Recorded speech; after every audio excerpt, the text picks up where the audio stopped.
Ciao Juventini of the world, my name is Giuseppe, welcome back on the channel. We have a lot of things to speak about in today's video because yesterday we won 1-0, good, beautiful, we are closer to the Champions League. But that's it, because that second half is unexplainable.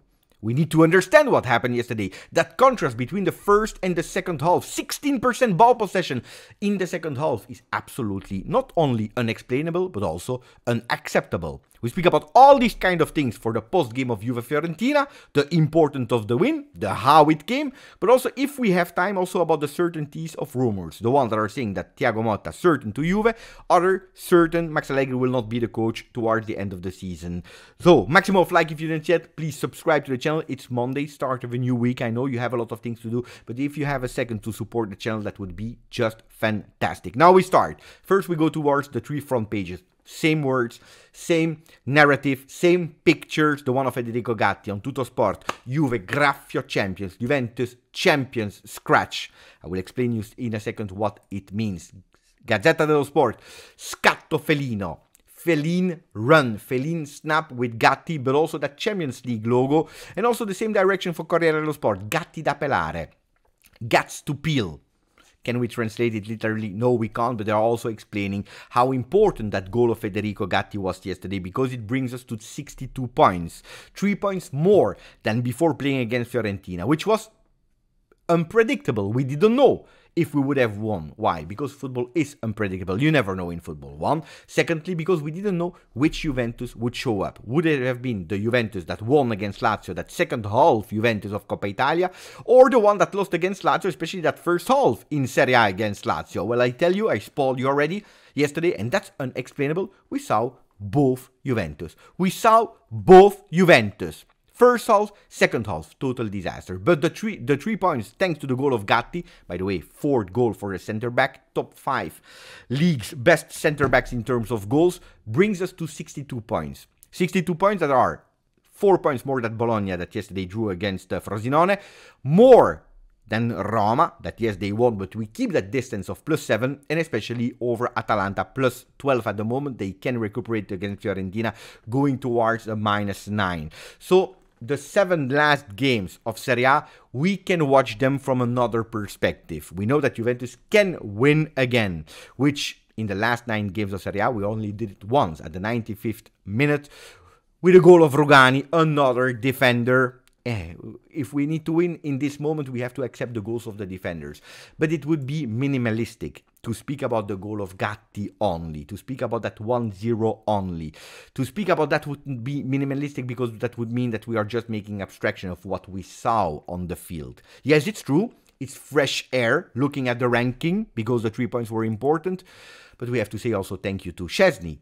I'm surprised in a way that all the pages are only speaking about Gatti and none of them are putting Szczesny on that cover because that miracle save.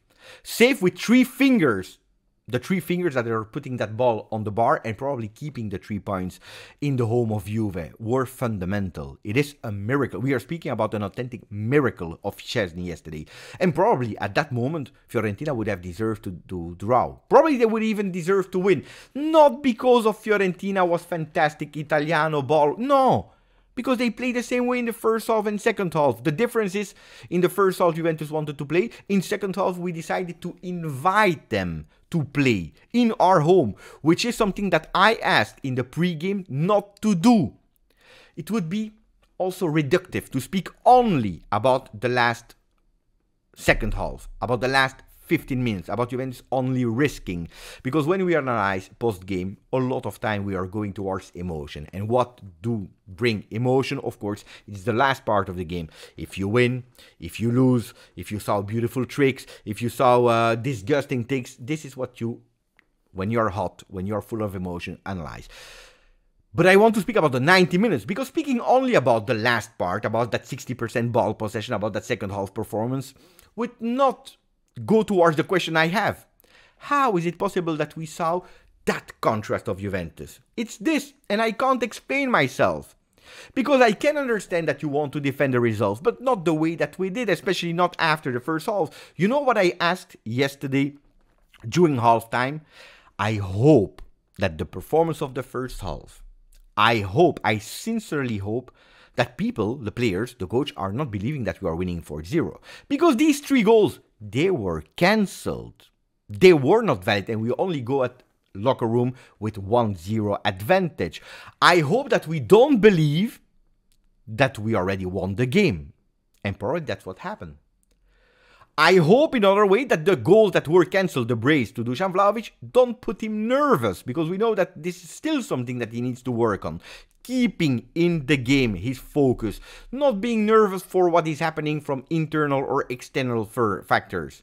Yesterday before the game, I told you, in pre-game video, I said, Fiorentina, they will have ball possession. We know it. We know it. They will play horizontal, they will try to go up until the final third where they can't finish. This is the story of the Italiano team. They can't finish and they leave a lot of space open in the back. If we want to play well, I don't care about ball possession. But we need to make sure that if they want to keep that ball, keep them as far as possible from our goal.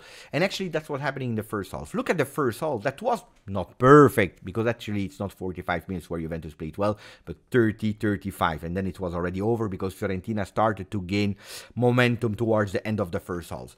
Juventus 1.67 in terms of expected goal, 0.05 for Fiorentina, that were absolutely not dangerous. They were not great. They didn't have a shot on target. 4 attempts for Juve, 1 shot on target, that's the goal of Gatti. We even did more in a way because we scored 4 goals, 3 were correctly cancelled. A Juventus that was not king of ball possession, 34% ball possession in the first half, absolutely not great in pass accuracy, but still we are speaking about 76, which is not the 90% that Fiorentina was showing, but we know our Juventus, a Juventus that at the way, they knew how to punish Fiorentina. A Juventus that, if you're looking at the average position of the players when they are touching the ball, a lot of them, more than Fiorentina, were in opposition half. So, yeah, it's true, our midfielders were not involved yesterday. We were not going towards our midfielder. Look at their touches. 18 for McKennie, 17 for Locatelli, 16, even less for Rabiot. 3 players that were totally invisible yesterday. 12 for Federico Chiesa. We had a game plan. Taking the ball in the back with a fantastic Danilo in first half, with Bremer, with Gatti, and going towards the right side before arriving in the box. And it is working. It was working because we arrived 4 times in the box and 4 times we put that ball with a super efficiency in the goal of Terracciano. We don't give them even opportunity. Look there. 1, 2, 3 small attempts. 1 in the box, 2 from the distance. That's it for the first half. And not even 1 on target. Look at the big heat maps of the shots from Juventus, because all of them were really dangerous. Then just between brackets, the 3rd goal was correctly to cancel as well. The 3 of them were offside. I know that I saw some frames online on internet that are showing that the image was taken later or before the Chiesa assist to McKennie. No, if we are looking at the wide screen, I don't know how they got that image, but the right image is the one of McKennie offside. So the 3 goals were absolutely to cancel. But that's not the question I have. The question I have is, how is it possible that that first half performance, we transform ourselves towards that second half performance? That was totally different. Of course you will tell me, Beppe, it's Max Allegri that asked to park the bus. And you are probably correct. And you are probably correct. So it's Max Allegri that we have to blame on that one. Or he asked to park the bus, 1. Or the message that he's sending to the team is not arriving to the players and they are not able to do what he asked. So one or the other, Max Allegri second half is to blame. Absolutely to blame. But look at the numbers. 0.18 expected goals, while Fiorentina is increasing, 0.49. We have only 3 attempts, 1 on target, a floppy shot from Chiesa. 10 attempts from Fiorentina, and luckily they are not precise because they go only 2 times on target. Then look at the possession, 16% in our home. 84% ball possession for Fiorentina. Only 69 times we were able to pass the ball in 45 minutes. 351 passes from Fiorentina. It's ridiculous. The numbers that I'm watching are just ridiculous. But on top of that, when we had the ball, we were not even precise, even less than in first half. 59% pass accuracy in total, 46% in opposition half, 41% in final third. Disaster numbers. not acceptable. But look at the heat map. It's horror. It is shocking to watch that heat map from the second half. If in the first half we were not king of the ball possession, at least there was an idea. You take the ball, you go to the right side and you score. In that second half, we don't play. We don't play. We don't play. Locatelli performance in second half is the image of Juventus inactivity. He touched the ball in second half 4 times. You know how many passes he did? 0. 0 passes from our brain, from our register. Now, I'm not here to blame Locatelli. I'm here to blame Juventus as a whole. Players, coach, everyone. This is not normal. This is not normal. We are watching, but when you are confronting with numbers, it's crazy. Look at Dodo, a player that is entering at the 84th minute of Juve Fiorentina. He's entering, he's touching the ball 13 times. He's doing 10 passes. 10 passes. Locatelli in total, 90 minutes, 12 passes. It's just ridiculous. 16 passes from Weston McKennie. 20 passes from Rabiot. A player that is arriving there at Fiorentina with 6 minutes at disposal is able to do 10 passes.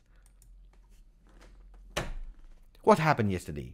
Max Allegri, to blame. 1, I already told you. Secondly, Dusan Vlahovic that is doing a perfect first half. A perfect first half in terms of movements, being there, scoring goals, celebrating against his ex-team because he really wanted to score against Fiorentina. And people that were asking, will he celebrate against it? Yes, he will celebrate against his ex-team. He really wanted to score. He really wanted to give these 3 points to Juve. Well, he went out of the game with a disaster second half. Of course, he was not as involved as the first half, but when he was, wrong choices, technical, really bad. You saw the game. Dusan Vlahovic that went out of the game because of being nervous. The other team, they said, we already won. We will score that second goal. We will score it at a certain moment. And no, we didn't score. Total disaster.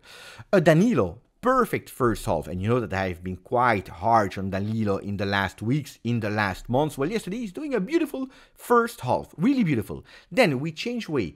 We enter Ealing. And he's alone there, and he's doing a disaster performance. He's not able anymore to contain Nico Gonzalez. But this is because of Danilo.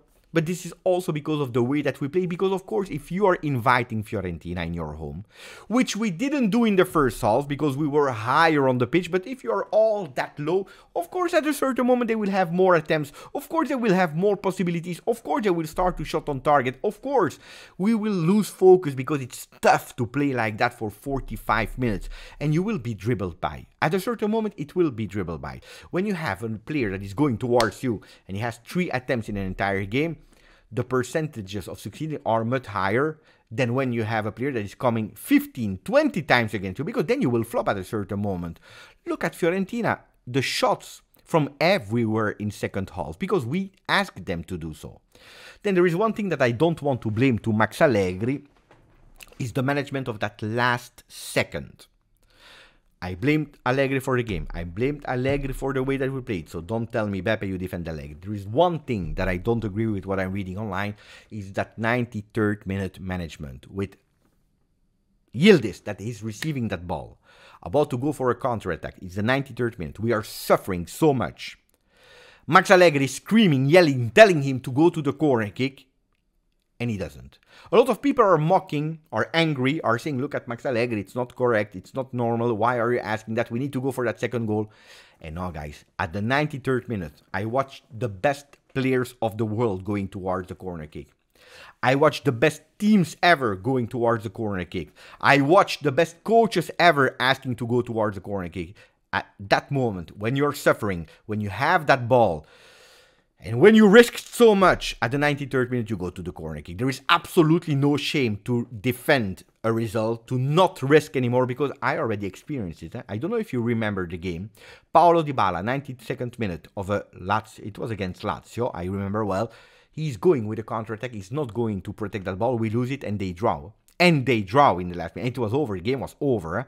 So I totally understand. In the moment of the season, if you are Inter with 20 points advantage over the other ones, you don't go to the corner kick. You risk it. Even if they draw, you don't care. But in our position, knowing how important this is to win now, to build a better future, to not being obliged to sell the big players, to be able to put a bit more money on the market, you need to qualify to Champions League.